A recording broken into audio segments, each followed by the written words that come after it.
Okay, to customize always on display on the Galaxy M34 5G, first of all you have to go into the settings. From here you have to scroll down, go into the lock screen, select always on display, and now we can change the wake time. So we can tap to show always, show as scheduled, so we can pick the start and end time. I'll show for the new notification. I'm gonna set it to the always. Next we can change the clock style. So from here we can go for the standard clocks that we have on our phone.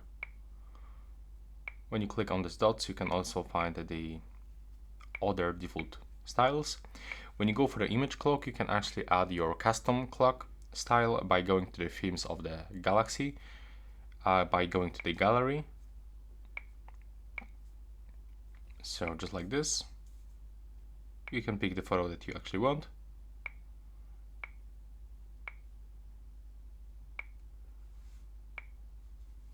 And then you can also resize this picture and change color of the captions.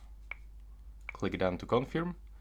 Now we can also hide or show the music information, change screen orientation between the portrait and the landscape, and we can turn on or off the automatic brightness. So if I turn it off, I can manually set the brightness of my always on display. And that's it. Right now, please subscribe to my channel. Bye bye.